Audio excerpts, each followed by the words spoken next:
Amén.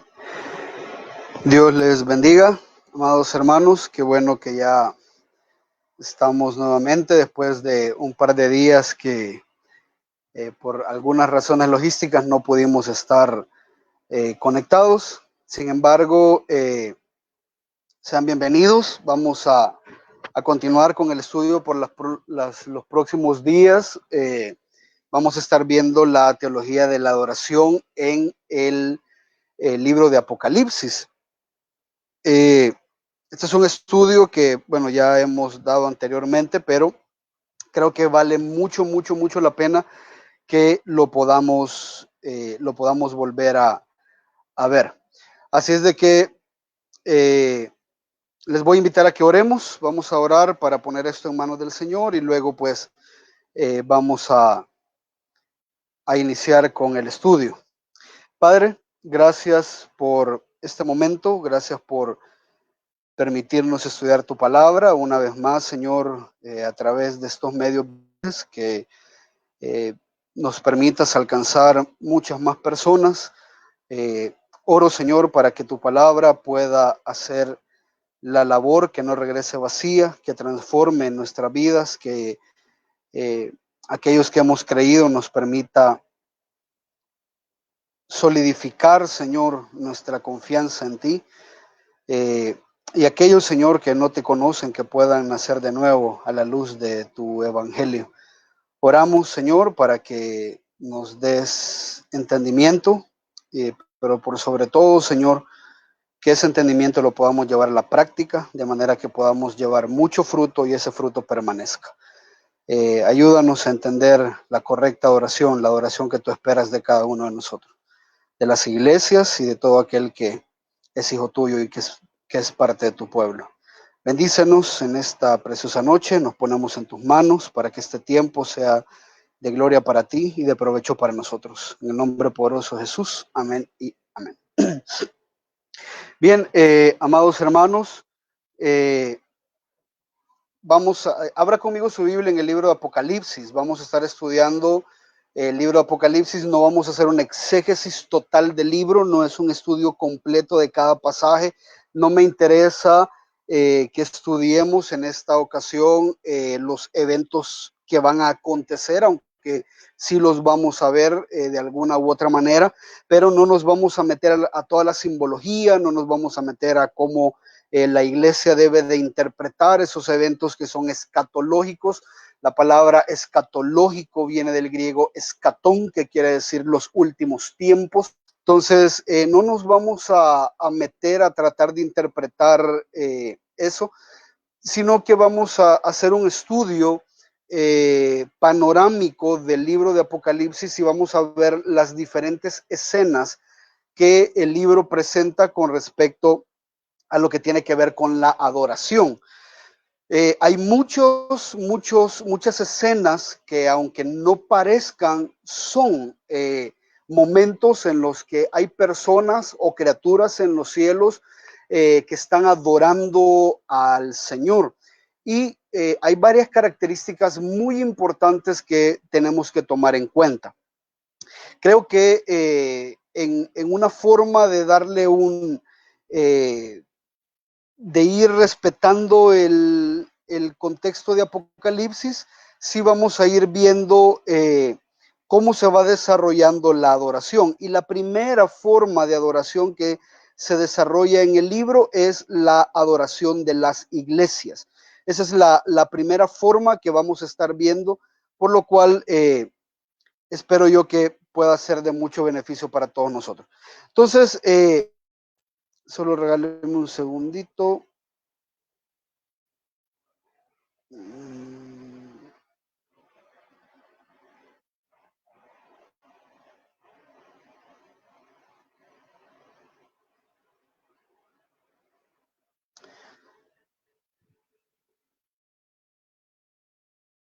Okay. Entonces, solo para recapitular un poco, porque la semana pasada dedicamos el tiempo para hablar acerca de la última semana del Señor. Entonces, me interesa de que recapitulemos o que vemos lo que habíamos estado viendo con respecto a la adoración.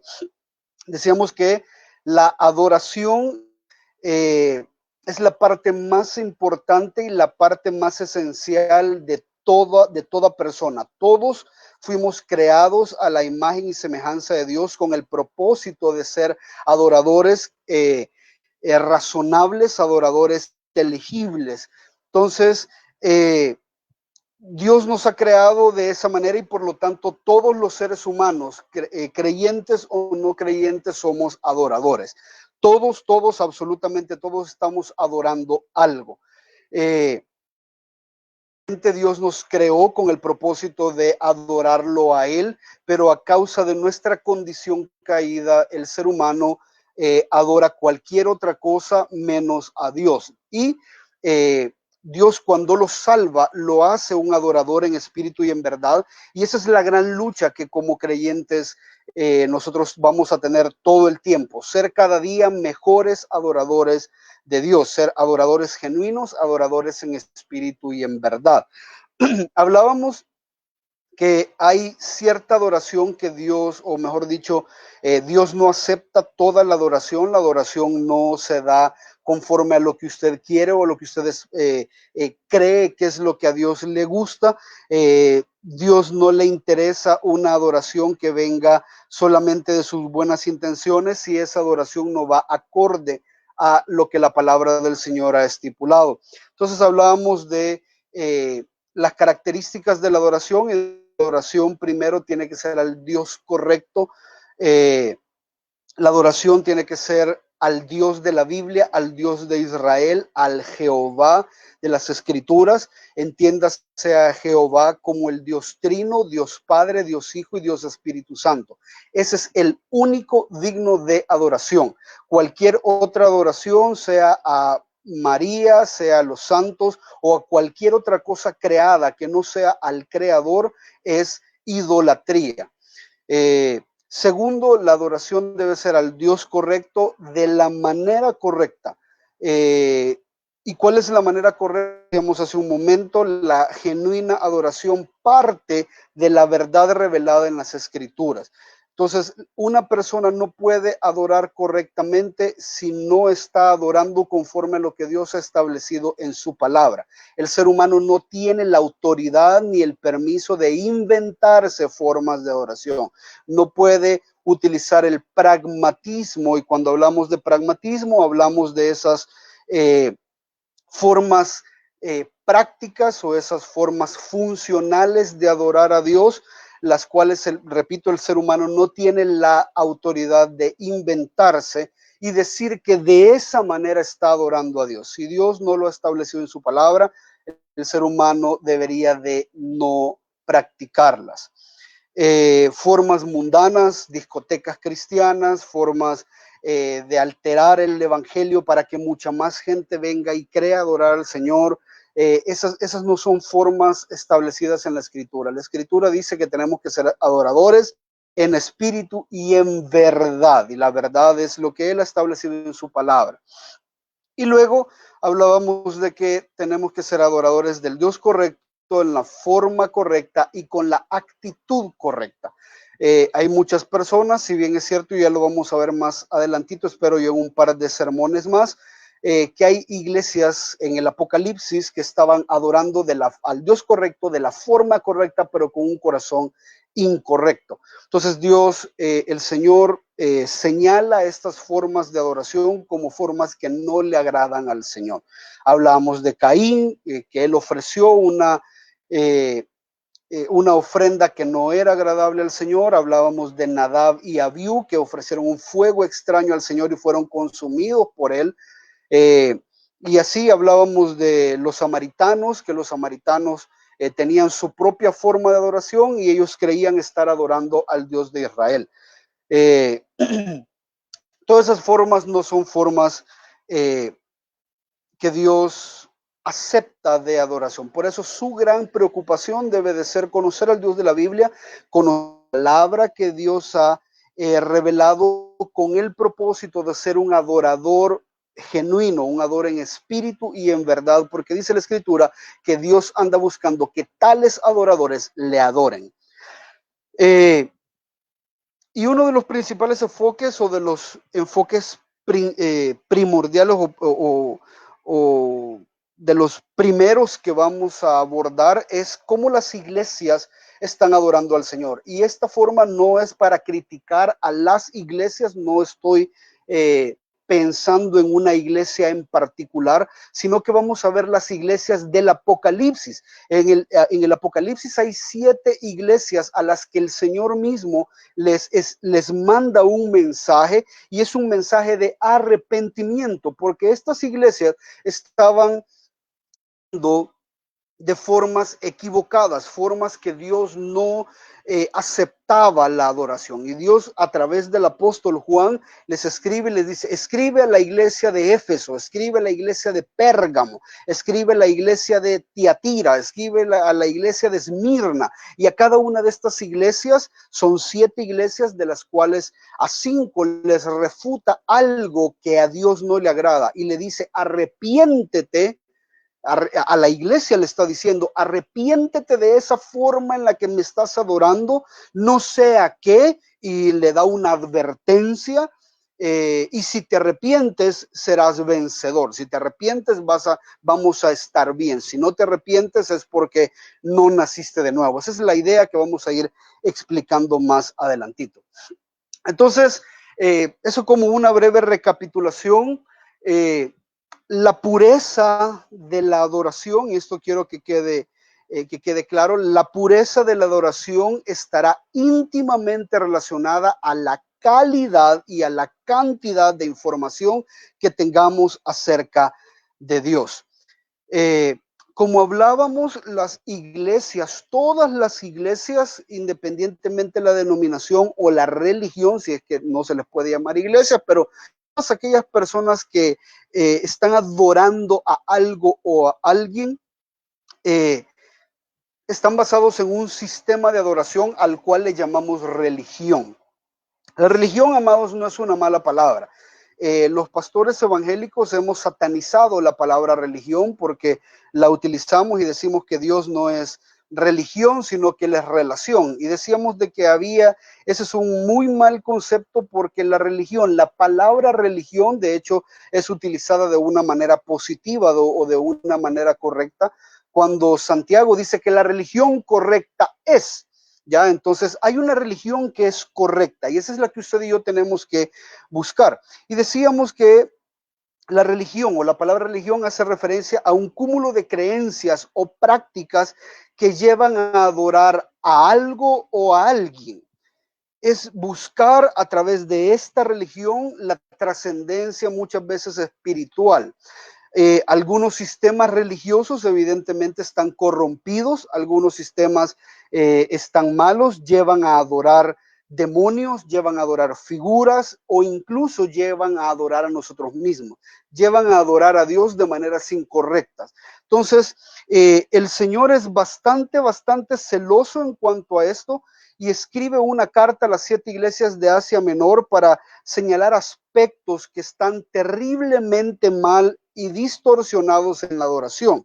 Esto es importante, como ya le decía anteriormente, es un tema muy serio para el Señor y también para Juan, quien nos comparte la visión del Cristo glorificado. Cada uno de los detalles que vamos a ver dentro de poco es importante para que usted y yo, como iglesia, independientemente de la religión o a la denominación que usted pertenezca, tome en cuenta para saber si usted está adorando conforme a la Escritura. Yo aquí no estoy hablando cómo adoramos en Gracia y Verdad, no voy a hablar de cómo adoran en X o Y iglesia, no voy a hablar cómo adoran en X o Y religión. Me interesa que usted vea cuáles son los errores dentro de la iglesia que el mismo Señor Jesús señala. Eso es lo que me interesa. Entonces, para eso es importante que tengamos información, y esta información tiene que ser una información verídica, tiene que ser de calidad y tiene que ser una información vasta, tiene que haber mucha información. Adorar al Dios eterno no es cosa sencilla, pero es lo que usted y yo vamos a hacer durante toda la vida. Por lo tanto, tenemos que dedicar tiempo, esfuerzo para poder perfeccionarnos en nuestra adoración. Cabe mencionar, que creo que no lo he comentado, pero cabe mencionar que adorar no es música, adorar no es canciones lentas, adorar no es levantar las manos, eso no es adorar, eso es parte de la adoración. Entonces,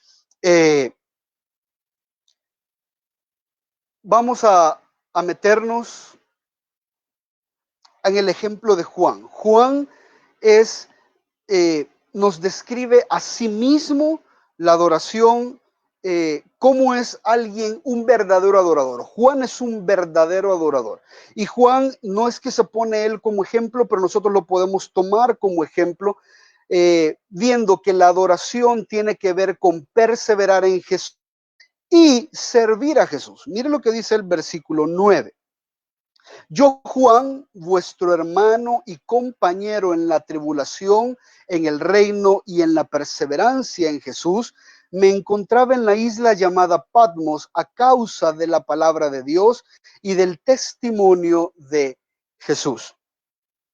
Es increíble la humildad que Juan tiene. Juan es el último de los apóstoles, o mejor dicho, el único de los apóstoles que está vivo hasta este momento.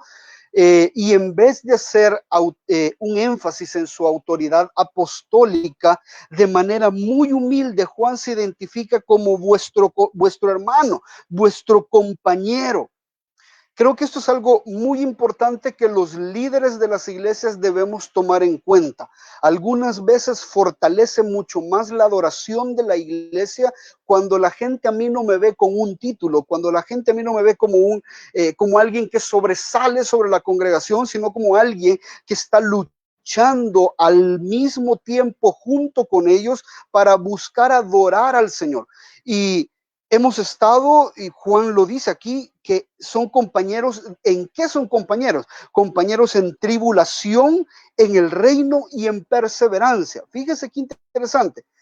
Es una idea contraria creer de que usted va a venir al cristianismo y no va a sufrir tribulación. Eso es completamente contrario.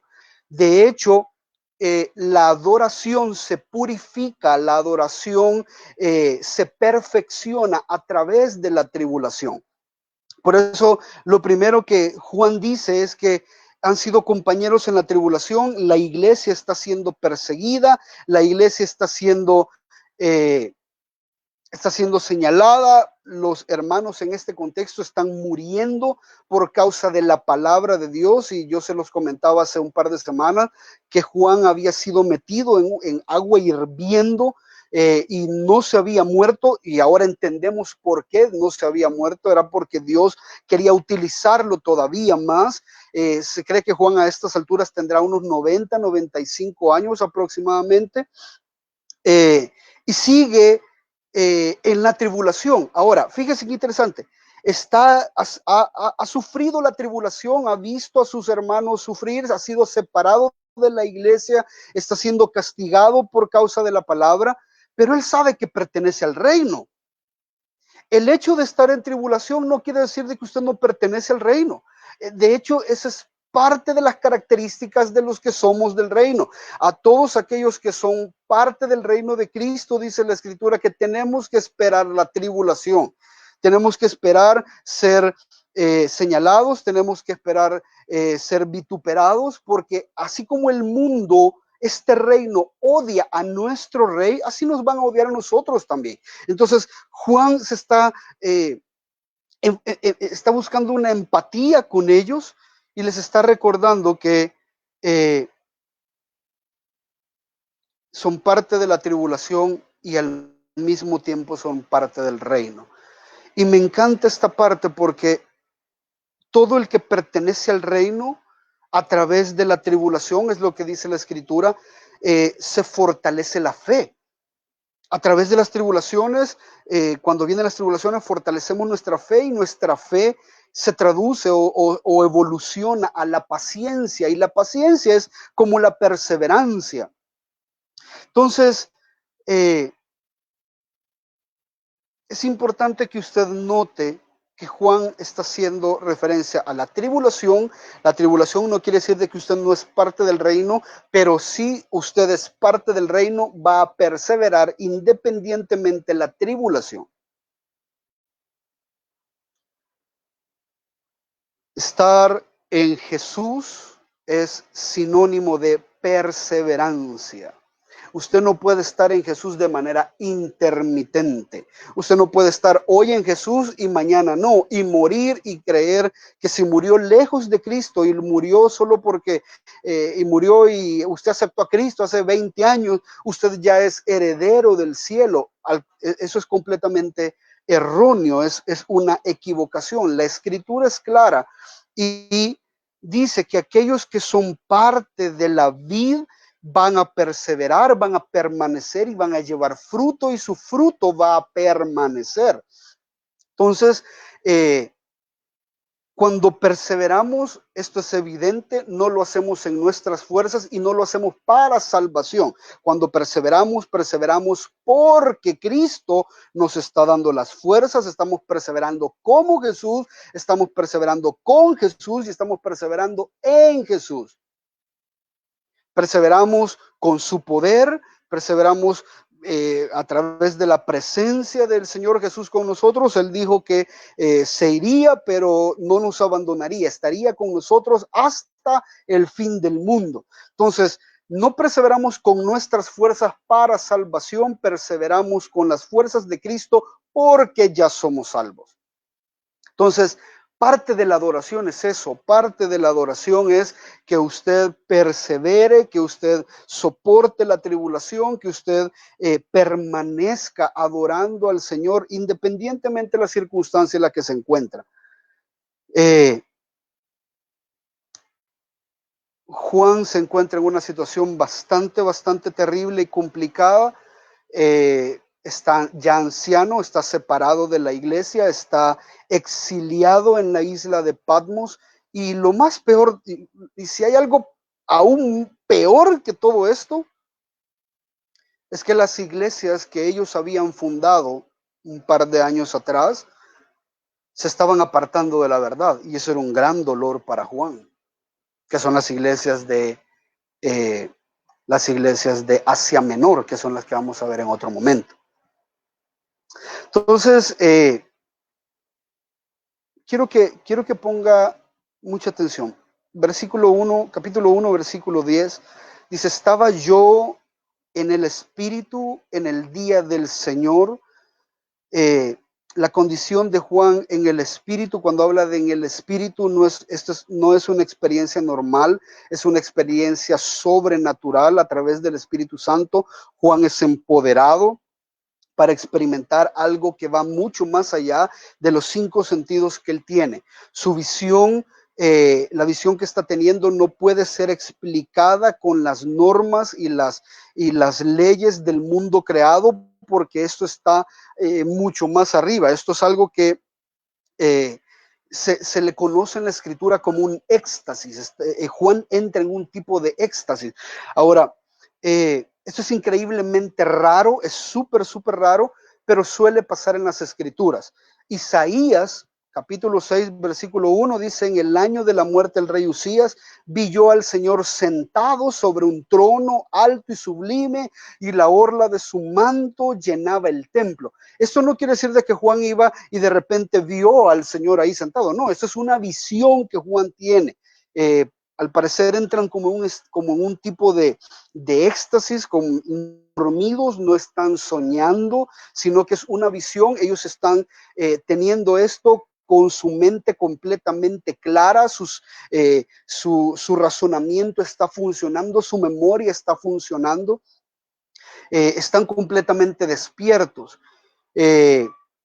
Ezequiel 2:2 también dice, esto es como parte del Antiguo Testamento, el Espíritu entró en mí mientras hablaba y me puso en pie y oí al que me hablaba. Eso refiriéndose al Señor. Entonces, es un estado que no solo pasaba en el Antiguo Testamento, también pasaba en el Nuevo. Por ejemplo, en Hechos capítulo 10, el apóstol Pedro, usted conoce la historia, Dice la escritura que subió a la azotea a orar como a la hora sexta, Hechos capítulo 10, versículo 9, y tuvo hambre y deseaba comer, pero mientras le preparaban algo a comer, le sobrevino un éxtasis y vio el cielo abierto y un objeto semejante a un gran lienzo que descendía y venían los animales. No me voy a meter esto porque si no, no avanzamos. Pablo también, contando su testimonio, dice: y aconteció que cuando regresé a Jerusalén y me hallaba orando en el templo, caí en éxtasis y vi al Señor que me decía: apresúrate y sal pronto de Jerusalén, porque no aceptarán tu testimonio acerca de mí. Esto ya es cuando el Señor Jesús ha resucitado. Entonces la visión que él tiene es de Jesús en el cielo. Y luego Pablo en 2 Corintios dice también que él conoce a un hombre, en esto refiriéndose a él mismo, pero en tercera persona, que hace 14 años, no sé si en el cuerpo, no sé si fuera del cuerpo, Dios lo sabe, el tal fue arrebatado hasta el tercer cielo, que se cree que el tercer cielo es donde está el Señor. Y conozco a tal hombre, si en el cuerpo, fuera del cuerpo, no lo sé, Dios lo sabe, fue arrebatado al paraíso y escuchó palabras inefables que el hombre no se le permite expresar. Entonces, Juan entra en un estado en el cual tiene una visión acerca de Cristo. No podemos estar exactamente seguros, pero lo que sí sabemos es que el Señor de manera sobrenatural abre los sentidos de Juan al reino espiritual para poderse comunicar con él. Esa es la idea. Y estaba en el día del Señor. El día del Señor acá no se refiere al día del juicio, se refiere al día domingo, que es el día, como ya lo veíamos en uno de los estudios, bueno, el día domingo, que a causa de la resurrección del Señor es ese día el que se establece para celebrar continuamente como cristianos la resurrección de Cristo. Entonces, esto es bien interesante porque la adoración es una actividad, según lo vemos en Juan, es una actividad comunitaria y es personal.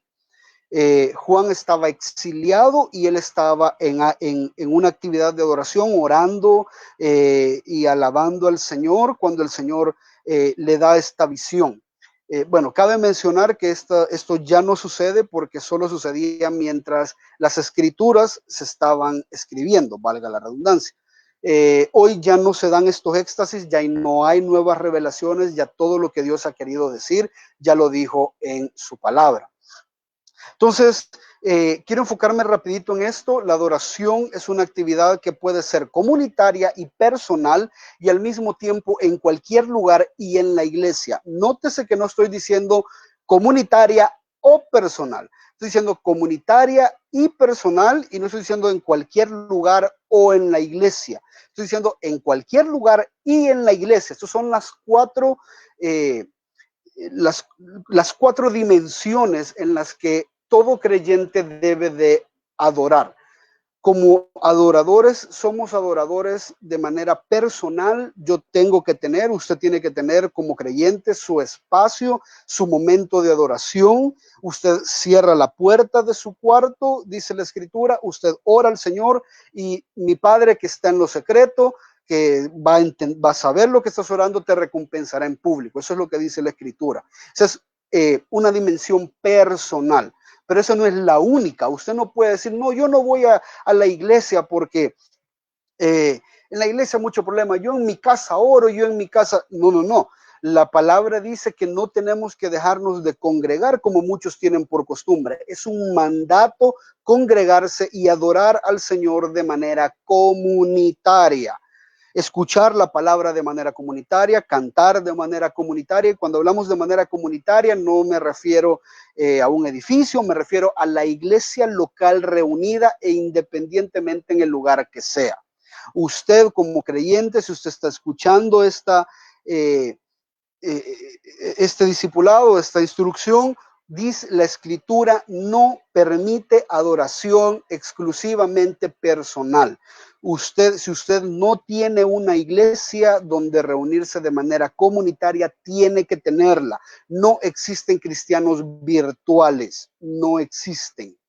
Esa es una de las razones por las cuales nosotros no celebramos la Cena del Señor el día domingo, porque eso es algo comunitario. Y si no estamos reunidos de manera comunitaria, estamos faltando a una de las dimensiones que el cristiano tiene que tener. Y también podemos adorar en cualquier lugar, eso es verdad, podemos adorar en cualquier lugar. Usted se puede ir a la playa y ahí adorar, usted se puede ir a los montes y ahí adorar, usted puede estar en su casa y ahí adorar, sí, es verdad. Pero el lugar oficial para que el cuerpo de Cristo se reúna es la iglesia.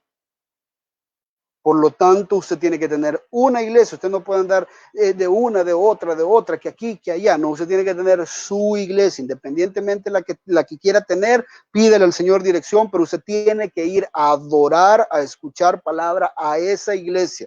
Puede escuchar en cualquier lugar, pero tiene que tener un lugar específico donde usted se alimenta, donde usted ofrenda, donde usted adora, donde usted rinde cuentas, donde usted sirve, etcétera, etcétera, etcétera. Como cristianos necesitamos, para desarrollar una vida de oración, necesitamos las 4. Juan tenía esta. Evidentemente, ahorita Juan en este contexto estaba exiliado, así como usted y yo estamos exiliados. Estamos encerrados en nuestras casas, no podemos cumplir con algunas dimensiones de la adoración, pero el anhelo de nuestro corazón debe de ser volver a poder adorar en estas 4 dimensiones. Y nuestra adoración, ya entendiendo esto, nuestra adoración trata de glorificar a Jesús, esto es en esencia, trata de glorificar a Jesús y no de solventar mis problemas. ¿Se recuerda dónde estaba Juan? Juan estaba en la isla de Patmos, 95 años, anhelando estar con su comunidad, con su iglesia, a la cual amaba y a la cual quería seguir sirviendo. Y el Señor se le aparece, dice la Escritura. Estaba yo en el Espíritu en el día del Señor y oí detrás de mí una gran voz como sonido de trompeta. Y versículo 11, se le aparece el Señor Jesús y le dice, escribe en un libro lo que ves y envíalo a las 7 iglesias, a Éfeso, Esmirna, Pérgamo, Tiatira, Sardis, Filadelfia y Laodicea. Fíjese qué interesante aquí está este principio de adoración. El principio de adoración me dice que yo tengo que glorificar. Está escuchando ahorita, jamás ha sido metido en una olla de agua hirviendo y ha dedicado completa y enteramente su vida, abandonando comodidades, abandonando trabajo, abandonando riquezas, eso y todo lo demás. Ninguno de ustedes ha hecho eso como Juan lo hizo.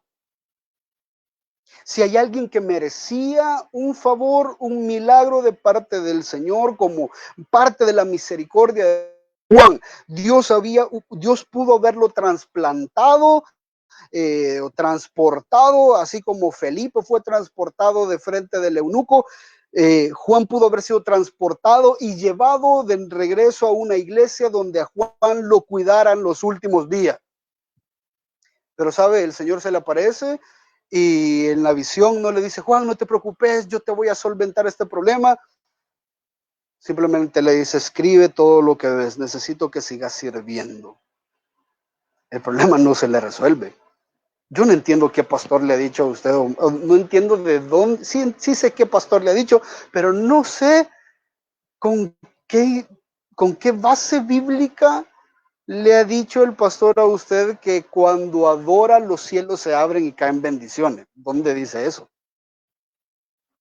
Y si hay algunos textos, eso es en el Antiguo Testamento. Y ya hablábamos anteriormente que son pactos bilaterales, son pactos condicionales en los que si ustedes cumplen, yo cumplo, y si yo cumplo, ustedes tienen que cumplir. Si una de las dos partes no cumple, el pacto se borra, el pacto se rompe.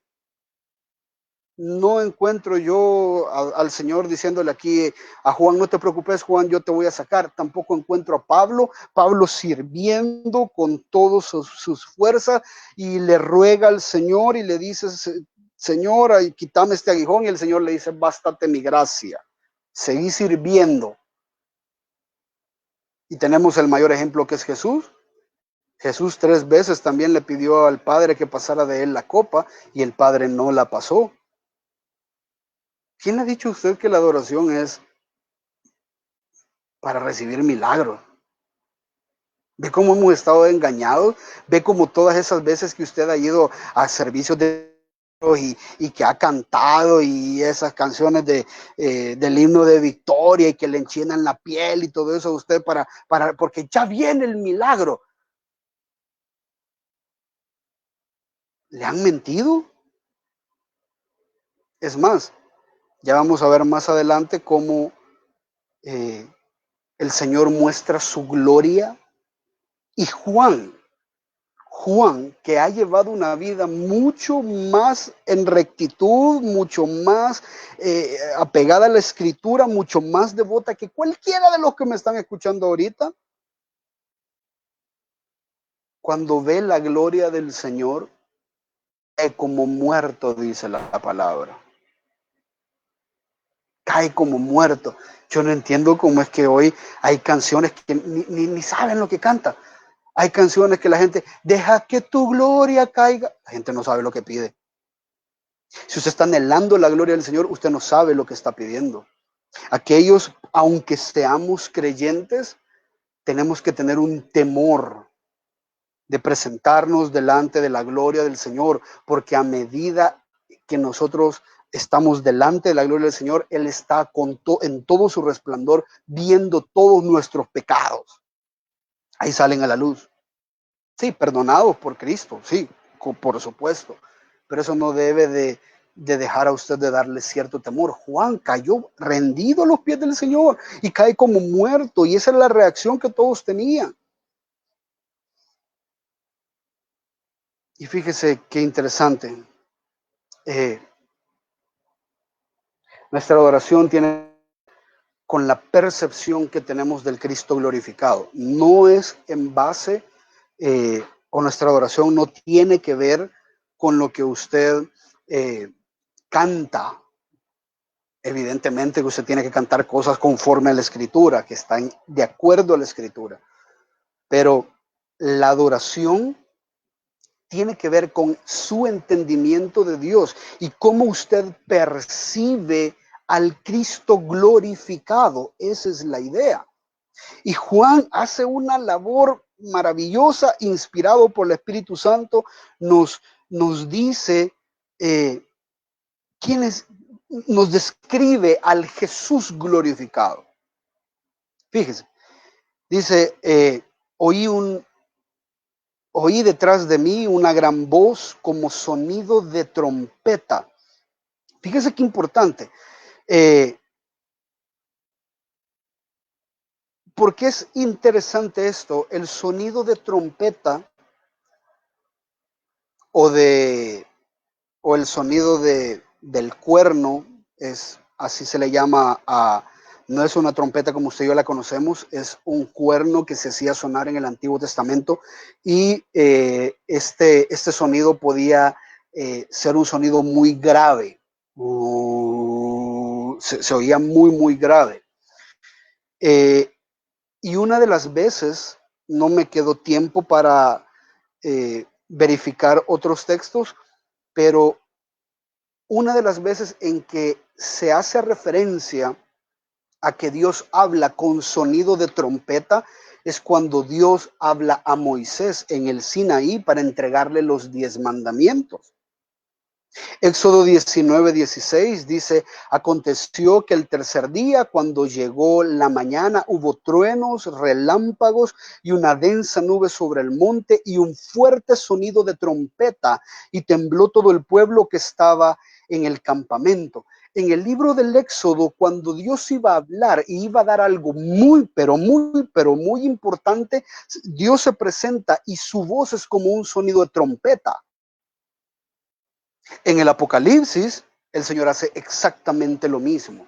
Va a dar un mensaje muy importante y lo hace a través de la misma voz, que es una voz como de trompeta. En el Apocalipsis, una y otra vez, se escucha esta voz de trompeta para dar algunas indicaciones o algunos decretos de cosas que van a acontecer en el momento. Entonces, esto nos debería de dar la idea a nosotros que la importancia del mensaje que se le dio a Moisés es la misma importancia. El mensaje que se le dio a Moisés fue para direccionar al pueblo. De la misma manera, con voz de trompeta, el Señor da un mensaje a Juan para las iglesias y tiene el propósito de direccionar al pueblo de qué es lo que espera el Señor de la iglesia.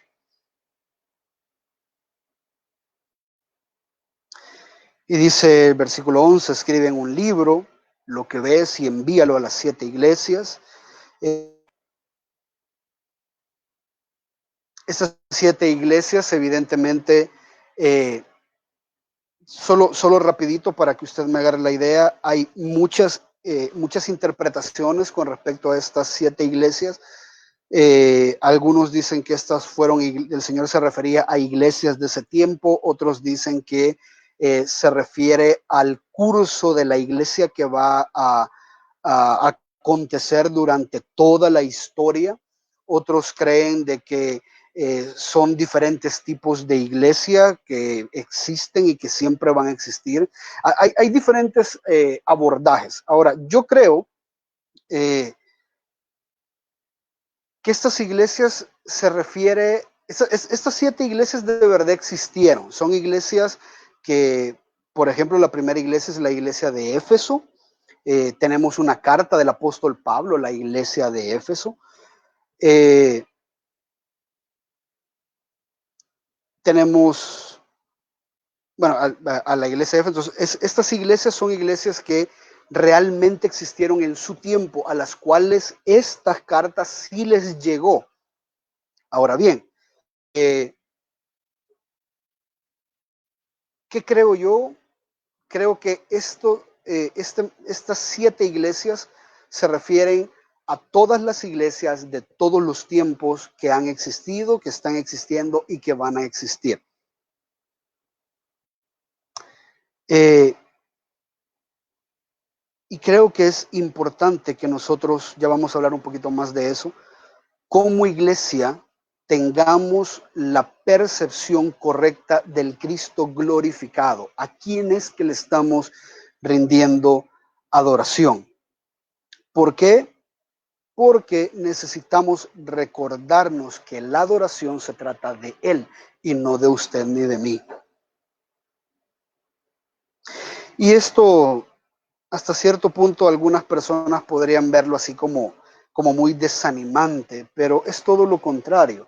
Cuando nosotros entendemos que Jesús está resucitado, cuando nosotros entendemos que Él está en su gloria, en su majestad y todo el poder que Él tiene, que nos comparte Juan a través de la visión que tiene de Jesús, hermano, eso usted le tiene que llenar de muchísima esperanza. La muerte no logró vencer a Jesús.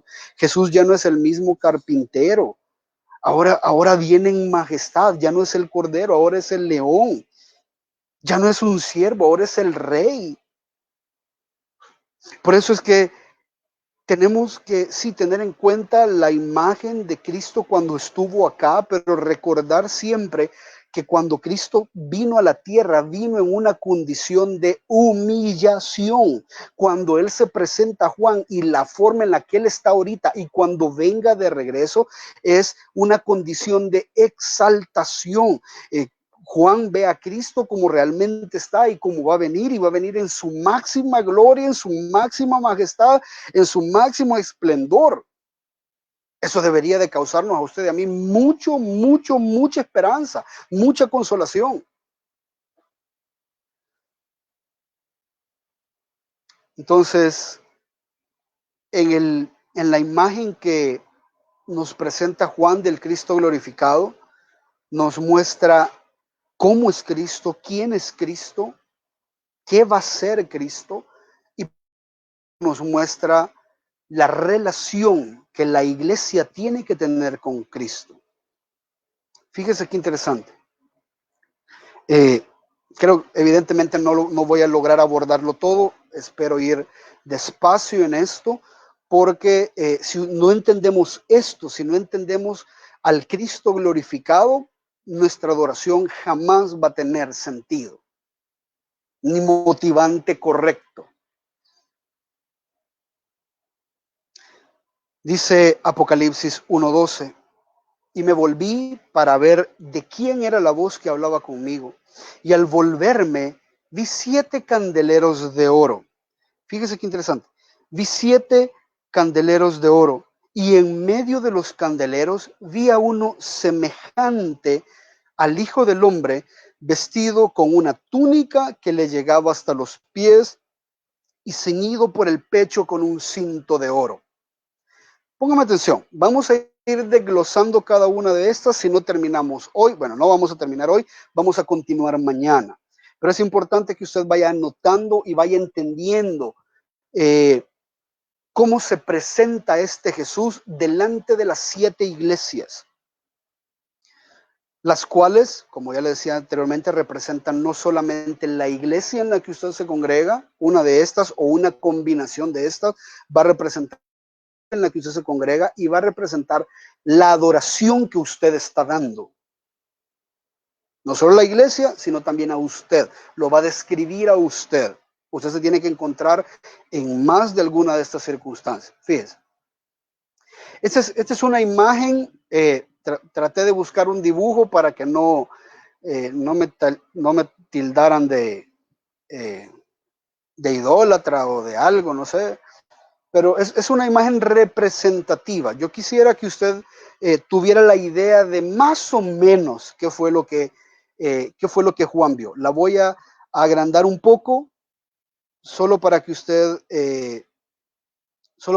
pueda verla de una mejor manera, agrandar por un par de segundos nada más.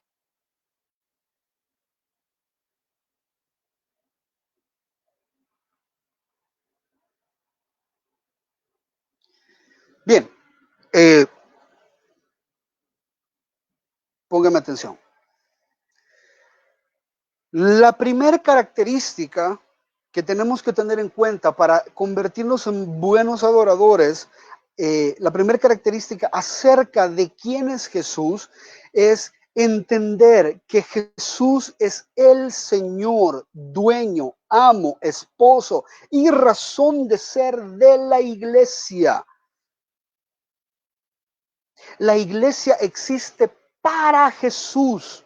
La iglesia existe por Jesús. Eso es lo que dice Apocalipsis 1:12. Me volví para ver de quién era la voz que hablaba conmigo y al volverme vi 7 candeleros de oro. El mismo Juan, a través de el Señor Jesús, nos explica quiénes son los candeleros o qué representan los candeleros. No tenemos que andarle buscando otra interpretación. El Señor dice en Apocalipsis 1:20, en cuanto al misterio de las 7 estrellas que viste en mi mano derecha y de los 7 candeleros de oro que rodeaban al Señor Jesús, las 7 estrellas son los ángeles, y estos ángeles no quiere decir ángeles, seres sobrenaturales, es mensajeros, son mensajeros de las 7 iglesias, que son los pastores de la iglesia, y los 7 candeleros son las 7 iglesias. Fíjese, voy a volver a la imagen. Los 7 candeleros están alrededor de Jesús. Esto quiere decir de que las iglesias tienen una tan sola razón de ser, que es Jesús. Jesús es el dueño, Jesús es el amo, Él la compró, le pertenecen a Él. La iglesia no pertenece a un pastor, la iglesia no pertenece a una organización. La iglesia ni tan siquiera debería de tener nombre jurídico. Lo tenemos hoy en día porque así son las leyes de nuestros países. Pero la iglesia no pertenece a nadie. La iglesia pertenece a Jesús. Él es el amo de la iglesia. Él es el dueño de la iglesia.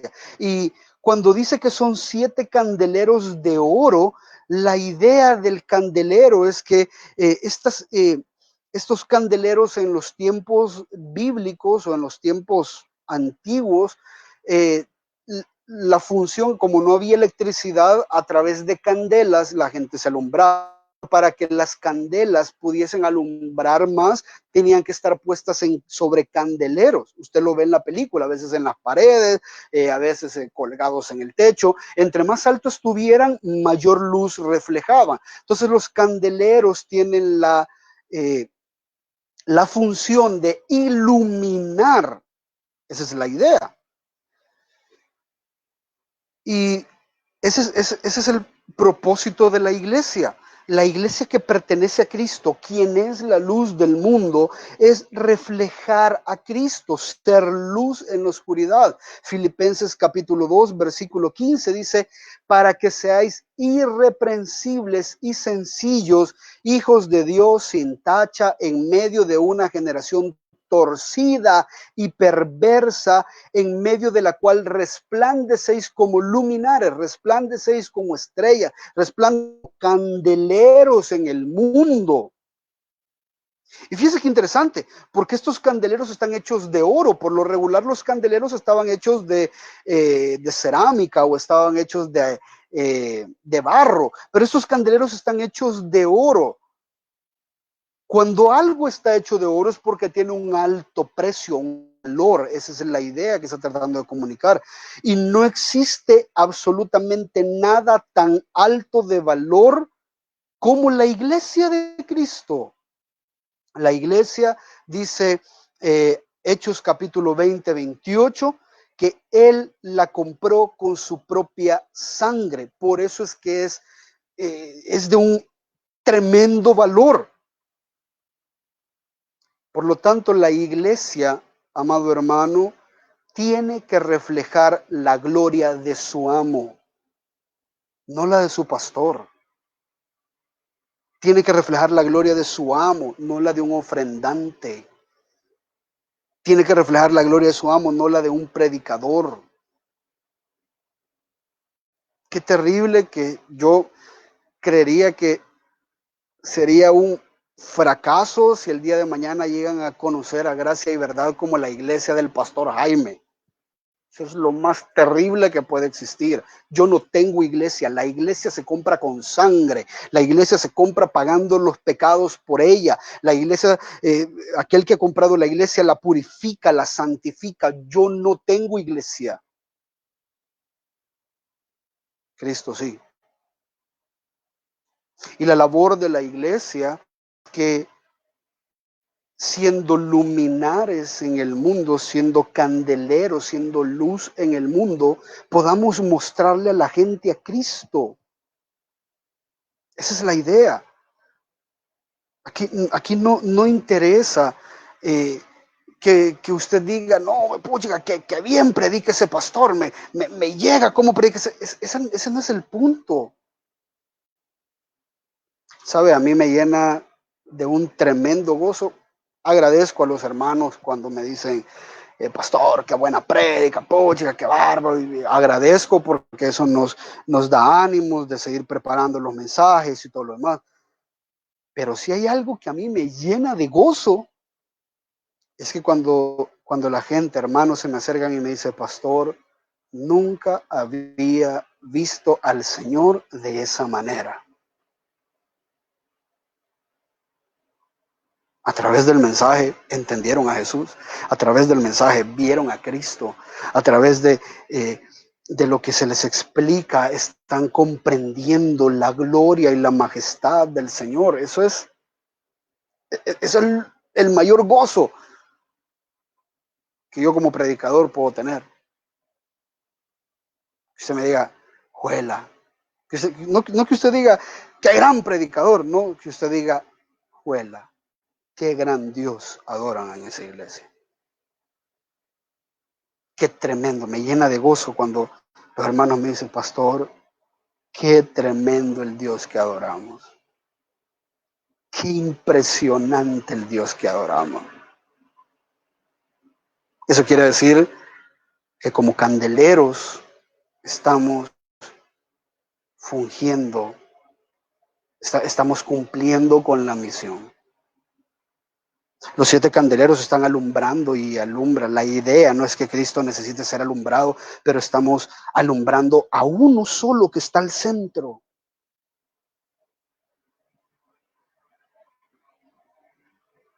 Por eso yo no estoy de acuerdo, no estoy criticando a ninguna iglesia, pero sé que todas las iglesias hoy en día lo hacen. Están subiendo fotos veo iglesias en Estados Unidos que suben fotos de las cosas que regalan, de los muebles, de la ropa y de la comida. Hey, hermano, qué bueno, gloria a Dios, pero qué triste que te conozcan por ser una iglesia que da cosas, muestra la santidad del Cristo glorificado. Dar cosas, regalar comida es bueno, no estoy diciendo que es malo ni que es herejía, pero una iglesia no debe de ser conocida por eso, porque eso no es un estándar, no es un parámetro. Ese es un estándar o un parámetro muy distorsionado para mostrarle a la gente a Cristo. Le estamos mostrando a la gente que Cristo es simplemente cosas. Cristo no es cosas. Cristo es un Dios que te salva, tengas o no tengas, te dé o no te dé cosas. Ese es el Dios que adoramos. Y esa es la labor importante que tiene la iglesia. Mire lo que dice el versículo 13.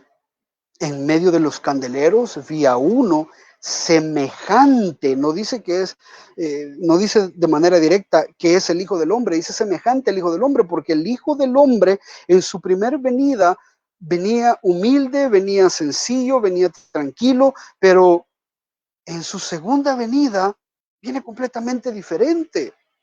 Y dice semejante al Hijo del Hombre, haciendo referencia, creo yo, a la imagen que se tuvo en Daniel, que lo vamos a ver en la otra ocasión. Pero, como le decía, hay esta imagen que es semejante a la del Hijo del Hombre. El Hijo del Hombre fue el Dios hecho hombre que vivió entre nosotros y que fue crucificado en una cruz, muerto, y Dios lo resucitó al tercer día. Glorioso. Pero dice la escritura que la humanidad, o los teólogos dicen que la humanidad de Cristo estaba velando la gloria de lo que Él realmente es. Ahora ya resucitado, y como se le aparece a Juan, ya no tiene ese velo que lo cubre, ahora viene en su mayor y total, completa majestad. Y eso, el hecho de que Él venga de esa manera y que se le presente a Juan de esa manera, creo que nos debe de llenar a usted y a mí de mucho, mucho gozo y consuelo. Hay algunas, algunos textos que, a pesar de que Él no está físicamente con nosotros, Él no necesita estar físicamente con nosotros para demostrarnos el cuidado que tiene por nosotros. Y de esa manera Él cumple con su promesa. Juan 14:18 dice: no os dejaré huérfanos, vendré a vosotros. Mateo 28:20 dice, una de las promesas de la gran comisión: enséñeles a guardar todo lo que os he mandado, y aquí yo estoy con vosotros todos los días hasta el fin del mundo. Hebreos 13:5 dice: sea vuestro carácter sin avaricia, contentos con lo que tenéis, porque Él mismo ha dicho: nunca te dejaré ni te desampararé.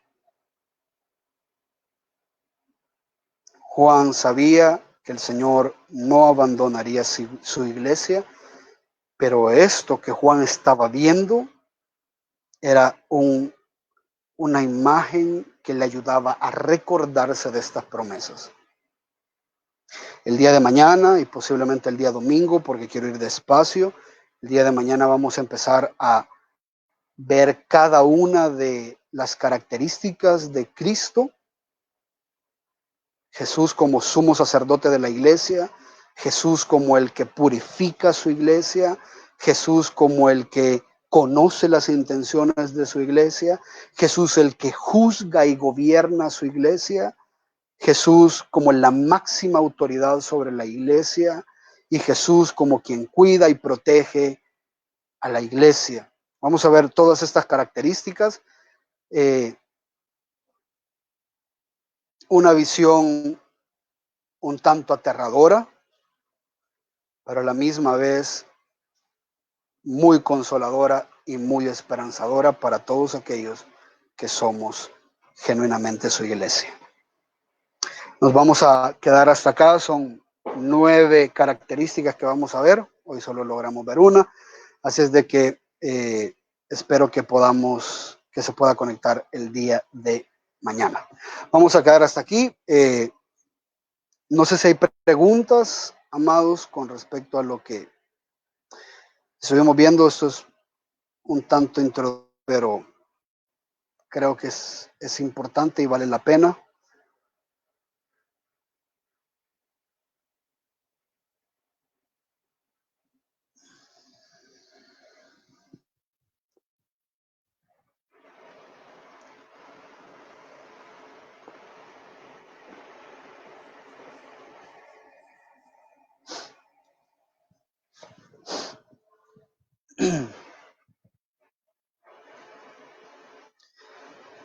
Si hay preguntas, hermana Idalia de Cortés, dice Dios le bendiga. Pastor, Dios le bendiga, hermana.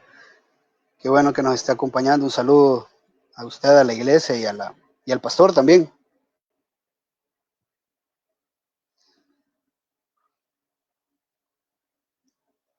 No sé si hay preguntas o no hay preguntas. Si no, pues...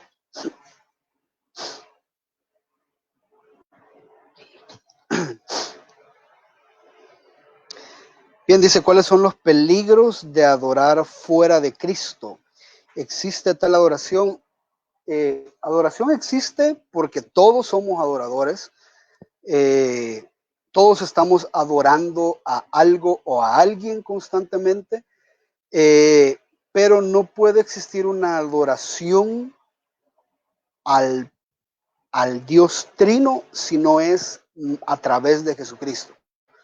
¿Por qué? Porque si dice la Escritura que los que no están en Cristo son considerados enemigos de Dios y Dios no acepta adoración de los enemigos. Por eso, teológicamente hablando, hoy con todo eso del coronavirus, por ejemplo, la gente está diciéndole, sacan esos textos, si se humillare mi pueblo sobre el cual mi nombre es invocado. No sé si agarran la idea, pero ahí no está pidiendo que se arrepienta la nación. No está pidiendo que se arrepienta el Salvador entero. Está pidiendo que se arrepienta el pueblo, si lo queremos aplicar en un sentido estricto. Allá en el contexto, en el contexto de esta promesa de Crónicas, no está pidiendo que se arrepienta entero. Está pidiendo que se arrepienta el pueblo, porque el pueblo es quien estaba ofreciendo sacrificios al Dios o estaba adorando a Dios o alejándose del Dios con quien tenían un pacto. Es imposible o teológicamente no es correcto decirle a la gente, a cualquier persona, que ore porque Dios lo escucha. Dios a todos escucha, sí, Dios a todos lo escucha porque Él es omnisciente, pero no los escucha en un sentido de relacionarse con ellos. La única forma de relacionarse con Dios es a través del sacrificio de su Hijo Jesucristo. Y si tal sacrificio no existe o no estamos bajo ese sacrificio, Dios no acepta la adoración de tal persona. Para Dios es un enemigo. Dios no acepta adoraciones de sus enemigos. Por eso el sincretismo religioso, eso es completamente equivocado. ¿Ya? Cristo es el único camino al Padre. Los testigos de Jehová no creen que Jesús es Dios, por ejemplo. Ellos no adoran al mismo Dios que usted y yo adoramos. ¿Ya? Los católicos tienen otras formas de adoración. Dios no acepta esas formas de adoración. Por lo tanto, si ellos creen de que Dios está aceptando su adoración mientras están venerando, respetando, lo que sea que hacen con las imágenes y todo eso, están equivocados. No lo digo yo, lo dice la Escritura. ¿Ya? Alejados de idolatría. Eso es lo que hacíamos antes. Entonces, no puede existir una adoración al Dios Trino si no es a través de Jesucristo. ¿Ya? De hecho, tal vez va a sonar un poco duro lo que voy a decir, pero no podemos andar diciéndole a la gente en un sentido como por lo regular se dice, Dios te ama y tiene un plan maravilloso para ti. Porque el plan maravilloso es salvarlo. Pero Dios, como ya lo veíamos en uno de los estudios, Dios no ama de la misma manera a todo el mundo. Dios tiene un amor general para la gente, por eso la soporta y por eso no las fulmina, pero tiene un amor específico con aquellos que Él mismo va a salvar a través de la obra de su Hijo Jesucristo. Entonces, hay gente que se rasga las vestiduras al escuchar esto, pero basta con omitir eso en un evangelismo y simplemente presentarles el plan de salvación. Basta con decirle a la gente, Dios está airado en contra de ti porque sos pecador. Y eso lo dice la Biblia. Sos enemigo de Dios. Ahora, cree en Jesucristo. Esa es la invitación. Necesitas de Cristo porque la palabra dice que si no, el juicio de Dios está sobre ti. Si la persona cree es porque Dios realmente lo ha amado para salvarlo. ¿Ya? Entonces,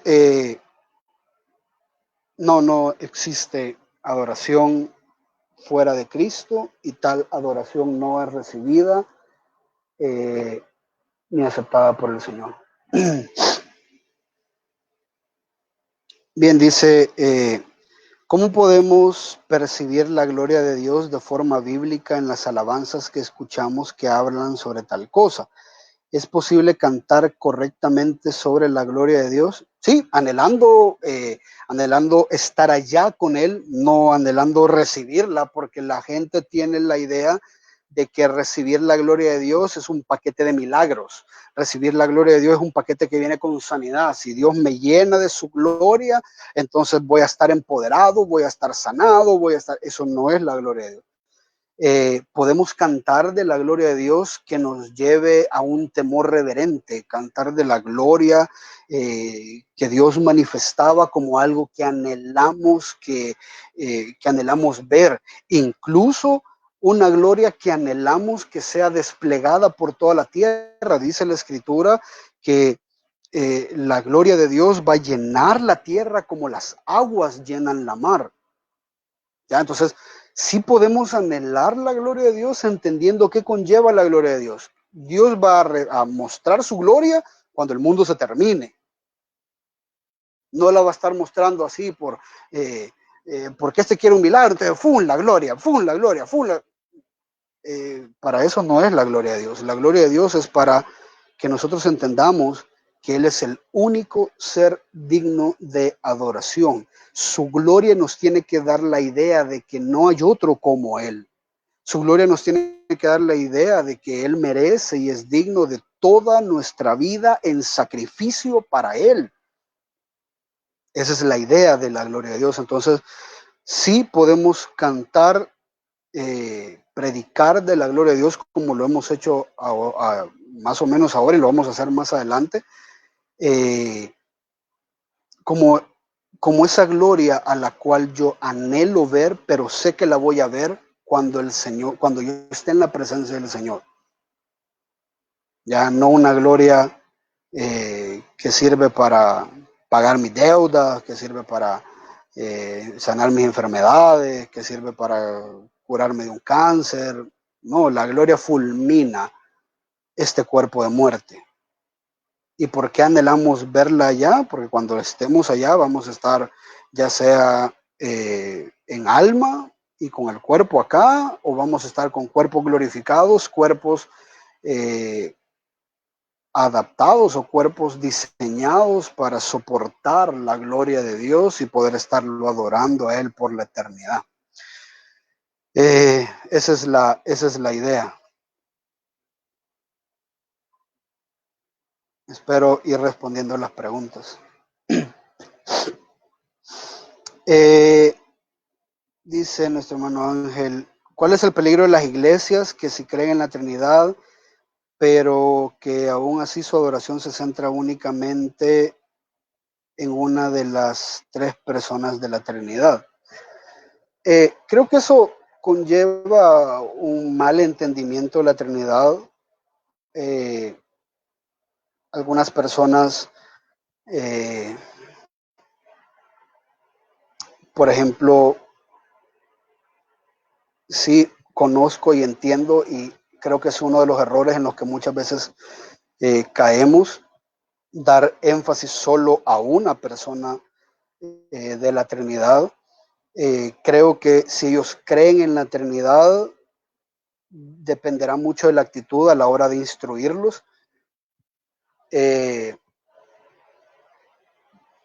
por ejemplo, los bautistas nos dicen que nosotros no creemos en el Espíritu Santo. Por supuesto que creemos en el Espíritu Santo, dependemos de la obra del Espíritu Santo para entender la Biblia, para predicar la palabra, para llevar la palabra a la práctica, para guardarnos de los pecados y pedimos, oramos al Espíritu Santo.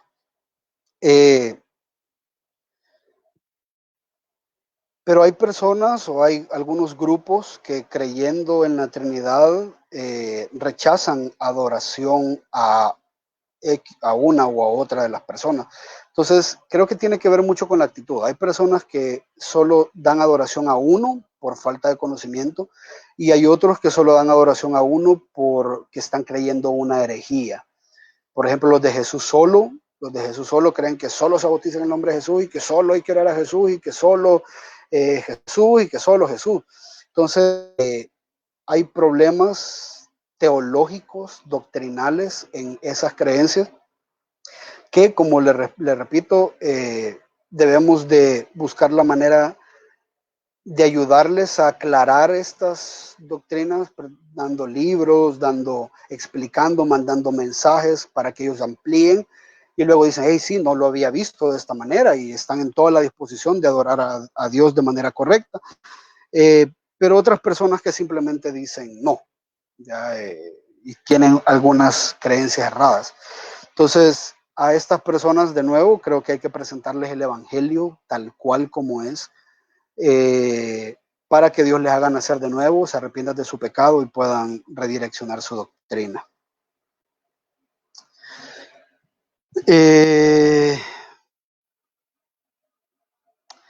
¿Qué tanta autoridad debería de tener un pastor sobre la iglesia? Dice nuestro hermano Daniel. Y voy a responder copiándole al pastor John MacArthur porque le hicieron exactamente la misma pregunta. ¿Qué tanta autoridad tiene que tener un pastor sobre la iglesia? Y la respuesta es ninguna. Como pastores no tenemos ninguna autoridad sobre la iglesia, no valemos más que ninguno de los hermanos de la iglesia, no somos más importantes que ninguno de los hermanos de la iglesia, y de hecho, como les mencionaba el día domingo, Primera de Corintios, capítulo 3, versículo 21, dice, así que nadie se jacte en los hombres, porque todo es vuestro. Pablo hablando de las divisiones que habían en la iglesia y diciendo, yo soy de Pablo, yo soy de Apolos, yo soy de Cefa, como que algunos de ustedes estuvieran diciendo, no, yo soy de Jaime, yo soy de Marcelo, yo soy de Mario, y Pablo dice, están equivocados, nadie se jacte en los hombres, nadie busque de esto, sino que todo es vuestro. ya sea Pablos, Apolos o Cefas, o el mundo, o la vida, o la muerte, o lo presente, o lo porvenir, todo es vuestro, es de ustedes. Pablo es de ustedes, la escritura es de ustedes, los pastores que están en gracia y verdad son de ustedes.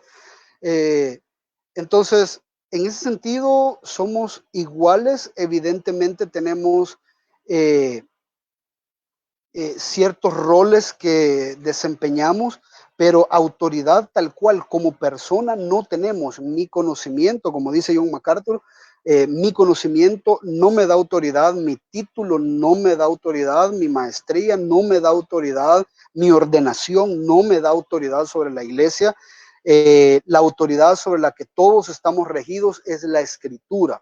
Entonces, usted tiene la responsabilidad de obedecer lo que yo digo, si lo digo conforme a la escritura, porque estamos obedeciendo la escritura. Si yo digo algo que la escritura no dice, usted está en todo el derecho de no obedecer y además de no obedecer, de cuestionar mi liderazgo, porque entonces estoy guiando la iglesia a partir de decisiones humanas y no de lo que la escritura dice que hay que hacer. En los cursos de membresía hemos hablado de esto. El miembro tiene todo el derecho, el miembro tiene toda la responsabilidad de discernir lo que el maestro, lo que el pastor que está fungiendo como maestro está enseñando. Si eso no está acorde a la escritura, tiene la obligación de llamar a otros ancianos, ver si está equivocado, si el pastor está enseñando algo errado o una herejía, y confrontar al pastor para que se arrepienta de la herejía y el pecado que está diciendo. Porque todos, desde el pastor hasta el último, y lo vamos a ver más adelantito, dice la escritura que el Señor se presenta con una espada que sale, una espada de 2 filos que sale de su boca, y eso quiere decir de que Él rige, juzga a la iglesia a partir de su palabra. Entonces, pastores, independientemente la doctrina, independientemente el título, el doctorado, la filosofía, lo que sea, independientemente el carisma que pueda tener, independientemente cuánto usted quiera a su pastor, si no está pegado a la escritura, no tiene ninguna autoridad sobre usted. Y es más, tiene que salir huyendo y tiene que denunciarlo como un falso maestro, o al menos denunciarlo como que está enseñando una herejía para que se arrepienta, y si no se arrepiente, tacharlo o tildarlo como un falso maestro. Y eso ustedes dentro de el patrón o dentro de los estatutos de la iglesia, ahí está. Esa es la responsabilidad de los miembros de la iglesia. Yo soy un miembro de la iglesia y mi responsabilidad es velar porque Mario, Marcelo y cualquiera que predique estén predicando la sana doctrina. Y responsabilidad de ellos también es que yo predique la sana doctrina. Responsabilidad suya como miembro de la iglesia es que el cuerpo se mantenga puro, que el cuerpo se mantenga sano, y si para eso tenemos que cortar a un pastor hereje, vamos a cortarlo. Si soy yo, córtenme. Por favor, lo he dicho una y otra vez, si yo estoy dañando a la iglesia con mis herejías, si estoy dañando a la iglesia con mi forma de vivir mundana, por favor, prefieran cortarme a mí de la iglesia, prefieran sentarme a mí y que otro se haga cargo de la iglesia, a estar contemplando a un líder que no se está sometiendo a la escritura. El primero que se tiene que someter a la escritura es el pastor, porque el nivel de sometimiento que tenga el pastor a la palabra es el nivel de exigencia de sometimiento que puede tener para con los miembros de la congregación. Nada menos. Si yo soy un adúltero, yo no puedo decirle a usted que no sea adúltero, porque no me estoy sometiendo en esa área de la escritura. No se fije en mí, fíjese en Cristo. Eso no es lo que dice la escritura. El apóstol Pablo dice, sed imitadores de mí como yo soy de Cristo. Ya, entonces, ahora eso no quiere decir de que vamos a tratar mal a los pastores, y no lo hablo por mí. La iglesia a mí me trata de una manera maravillosa que yo no me puedo quejar. pero la Escritura dice que a los ancianos que gobiernan bien, a los que enseñan bien la palabra, sean dignos de doble honor. ¿Ya? ¿Qué quiere decir con esto? En el sentido estricto del contexto, está hablando de que hay que pagarles más. Ya, yo no recibo un pago y no estoy pidiendo un pago, estoy enseñando la Escritura, pero también ser dignos de doble honor es, si este pastor enseña bien la Escritura, enseña correctamente la Escritura, es un hombre piadoso, es un hombre que está cumpliendo con la palabra del Señor y es un hombre de Dios y todo lo demás, tengámoslo como digno de doble honor. Escuchemos lo que éste tiene que decir. Lo dice acorde a la Escritura, enseña bien la palabra. Entonces, si éste tiene una opinión, escuchemos la opinión de este. Ya, los ancianos que gobiernan bien sean dignos de doble honor, especialmente los que enseñan bien la palabra. Eso es lo que dice, creo que es 2 Timoteo. Ya, entonces, en ese sentido, si maneja bien la palabra y vive bien la palabra, ténganlo digno de doble honor. Lo que este hombre habla pesa, porque él se está sometiendo a la palabra. De ahí para allá, no tiene ninguna autoridad humana sobre la iglesia. Por eso, huya de los pastores, y perdón que me extienda mucho en esto, pero es parte de la eclesiología que vamos a estar viendo más adelante. Si alguno de los pastores le llega es que mire, siento de parte de Dios que tenemos que hacer tal cosa, y es contrario a la Escritura, sí, pero es que yo siento de parte de Dios, me lo dio en una revelación, así como Dante Gebel, que dice que recibió una revelación, que la semilla, y que usted en tiempo de escasez siempre la semilla, lo que quiere es su dinero, eso es lo que quiere, ¿ya? Esos son falsos maestros. Huya de ellos, por favor, huya de ellos. Muy bonitas sus predicaciones, sí, pero con estas cositas se da a conocer que es un falso maestro. Y por lo tanto podría estar enseñando cosas que no son.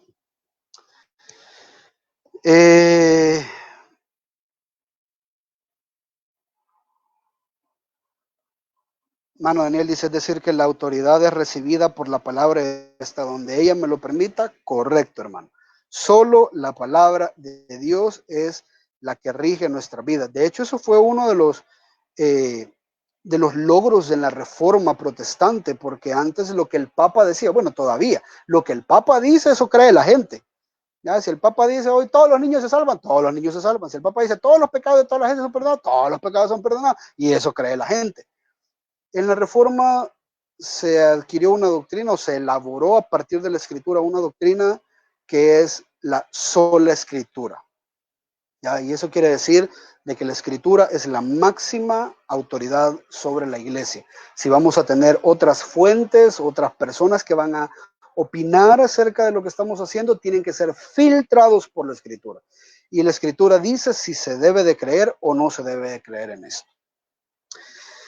En Apocalipsis 2, dice nuestro hermano Carlos, el Señor nos muestra los mensajes de la iglesia de Éfeso, a la iglesia de Éfeso. Esas fallas que Dios haya son de una iglesia que hacía lo que Pablo enseñó, o es que Pablo enseñó bien, pero su grey no terminó de aprender o no aplicaba todo lo aprendido.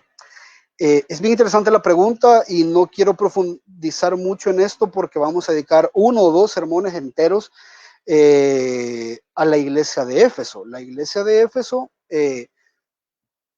era, creo yo, como una de las iglesias reformadas de hoy en día, de muchas de las iglesias reformadas hoy en día, con muy buena doctrina, señalando los falsos apóstoles, señalando la falsa doctrina, que eso es algo que la iglesia tiene que hacer como parte de la adoración, pero se enfocaron solo en eso y se olvidaron del primer amor. Cuando dice el primer amor, no es aquel amor romántico, no, es, sí, nosotros señalamos a los falsos maestros, pero los señalamos en amor. Cuando olvidamos la forma en la que Cristo nos trajo a nosotros, que fue por gracia, y empezamos solo a señalar y a atacar y a burlarnos y a reírnos de todo lo que las demás congregaciones están haciendo, no las estamos amando. Ya, entonces, El problema es que la iglesia de Éfeso se hizo una iglesia pragmática, una iglesia práctica, una iglesia que solo estaba haciendo lo que le correspondía hacer sin el verdadero sentido de por qué estamos haciendo esto. Si yo voy a refutar la falsa doctrina de alguien es porque le amo en el Señor y amo a las personas que están escuchando a este falso maestro y quiero que se arrepientan, no es que quiero burlarme de ellos, ni es que quiero dejarlos de menos, no, quiero que la gente entienda dónde está el error y que el error puede llevarlos al infierno, ese es el amor, y me voy a ganar palos, me voy a ganar críticas, me voy a ganar un montón de cosas, pero estoy dispuesto a sufrir por amor a la verdad, sufrir por amor a los hermanos, y eso es algo que la iglesia de Éfeso había olvidado. Es muy fácil olvidar el motivante y seguir practicando la doctrina, es muy fácil. Es muy fácil ser teólogos de mente, pero no de corazón. Eh, entonces, por ahí más o menos. Vamos a ampliar un poquito más cuando veamos las cartas a las iglesias.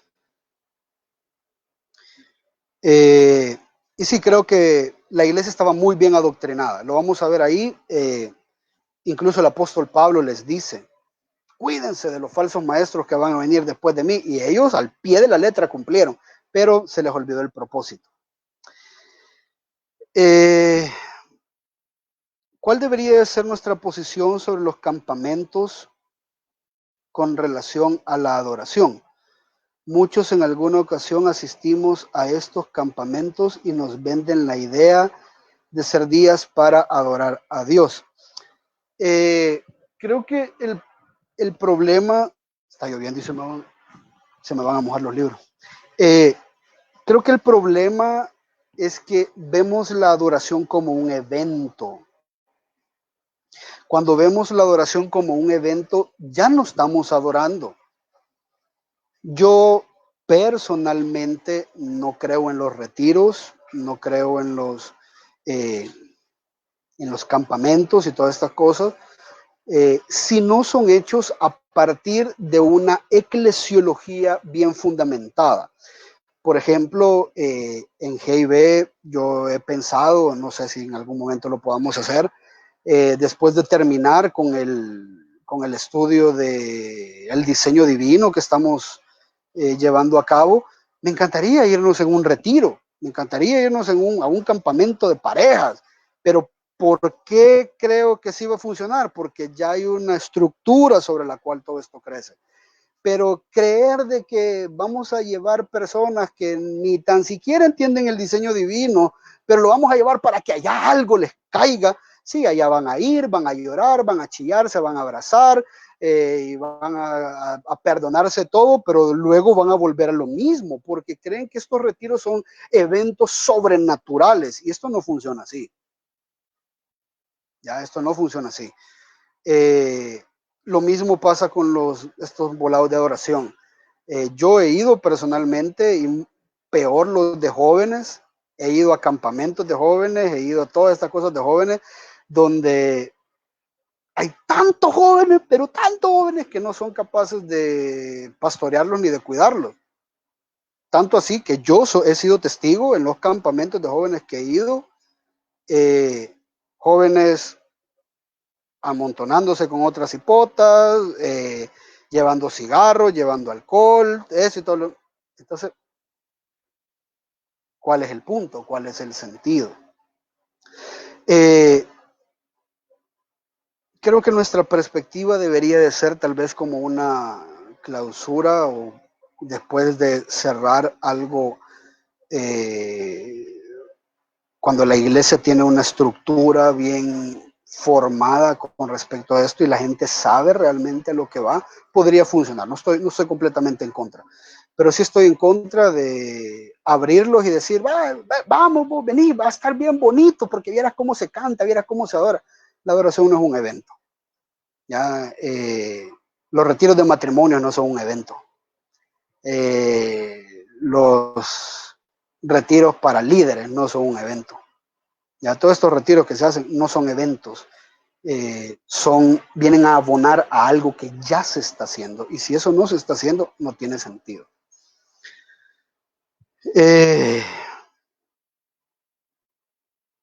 Voy a tomar agua.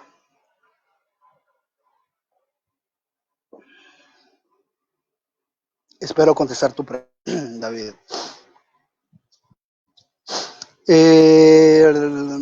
Rosa.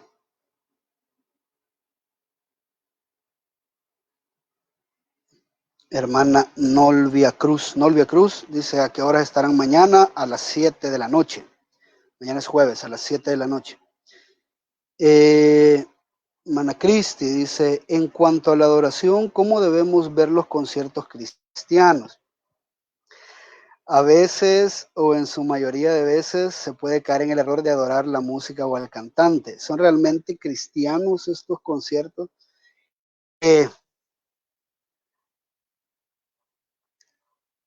Realmente no hay un concierto cristiano, o sea, algo como un concierto cristiano no existe.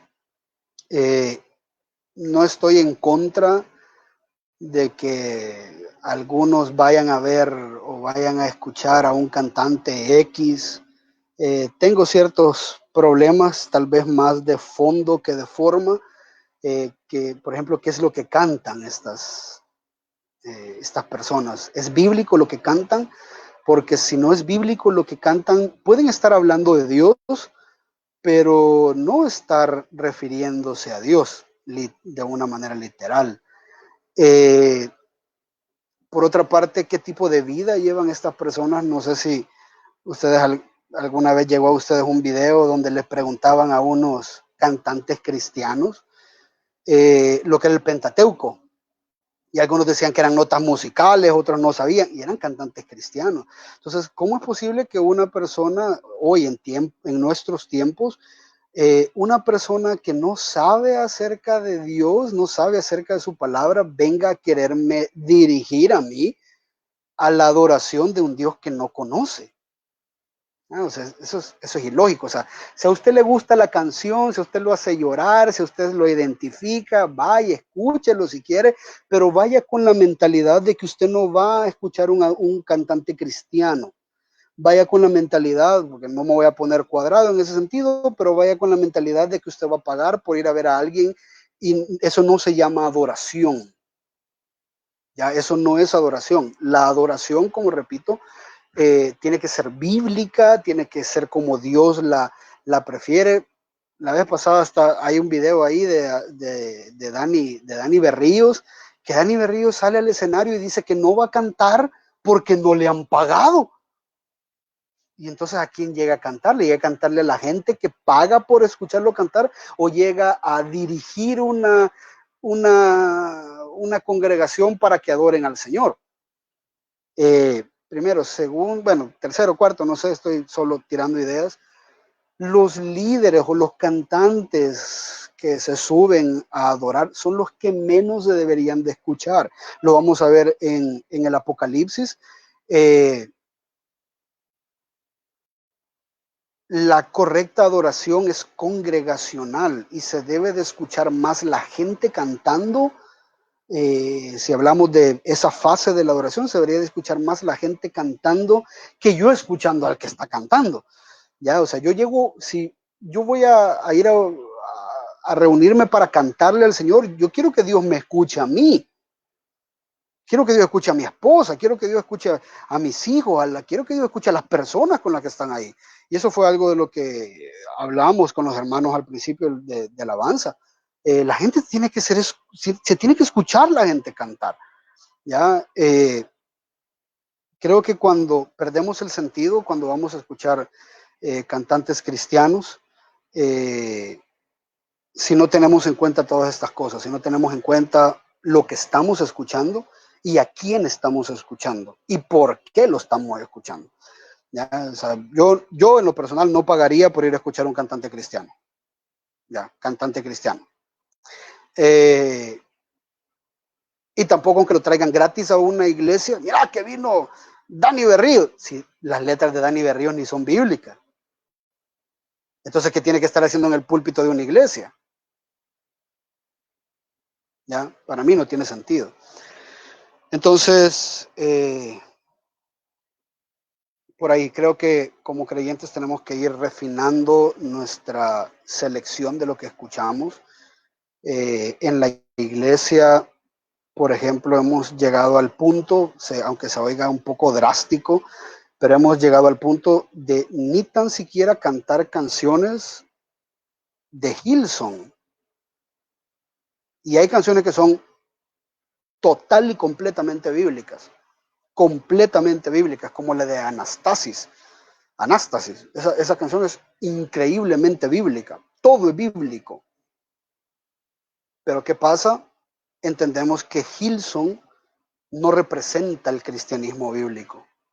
Entendemos que Hillsong es una iglesia donde se aceptan gays, entendemos que Hillsong es una iglesia que no tiene una postura correcta en cuanto al aborto, ¿ya? Y no queremos cantar canciones en nuestra iglesia que cuando la gente vaya a buscar a YouTube, que bien bonita esta canción, y la van a buscar a YouTube, escuchen otras y otras y otras y otras canciones de este mismo grupo que posiblemente no son todas bíblicas. Entonces, la labor nuestra es digerirle a la congregación lo que están escuchando, ¿ya? Y enseñarle a la congregación qué no tienen que escuchar. Por eso no cantamos canciones de Dani Berrío, no cantamos canciones de Jenny Rivera, no sé si es cristiano, ¿no? O de la Rosario Rivera, no sé cómo se llama, ni de esta de Arrebato, ni de Hillsong, ni estamos ya tratando de no cantar canciones de Marco Witt, porque son gente que se ha metido en un sincretismo que no refleja lo que el cristianismo realmente tiene que hacer. Espero haber contestado su pregunta, hermana Cristi. Me hacen preguntas bien rebuscadas. Mana Angie dice, ¿a qué se refiere Juan 4, 23 al 24 cuando menciona que busca adoradores en espíritu y en verdad? Interesante la pregunta, lo comentábamos hace un par de sermones. En espíritu es que haya nacido de nuevo, que es prácticamente abonando a lo que René decía hace un momento. Dios acepta adoradores que no han nacido, que no están en Cristo, no han nacido de nuevo. Las personas que están en Cristo tienen el Espíritu, el Padre ha puesto su Espíritu en ellos, entonces pueden ser adoradores.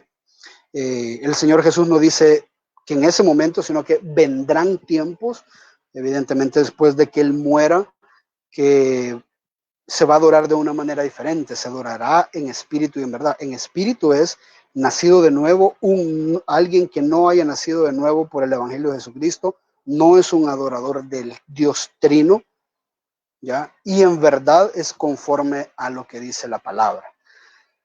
Entonces, adoradores que han nacido de nuevo y que adoran conforme a la Escritura. ¿Por qué estos dos? Porque no necesariamente uno está con el otro. A veces han nacido de nuevo, hay personas que han nacido de nuevo, pero están adorando terriblemente. Así como no han recibido una correcta instrucción, pero ellos están adorando con todo su corazón. Hay que enseñarles a adorar correctamente. Y hay personas que están adorando correctamente, pero no han nacido de nuevo. ¿Ya? Entonces, esto es un poco los dos. Allá en Mateo, el Señor Jesús dice que llegan unas personas y le dice, predicamos en tu nombre, echamos fuera demonios, sanamos enfermos. Y el Señor Jesús les dice, apartados de mí, hacedores de maldad, porque yo nunca los conocí. Entonces, estas personas eran no nacidas de nuevo. Pertenecían, y de hecho lo dice en un contexto de una falsa religión.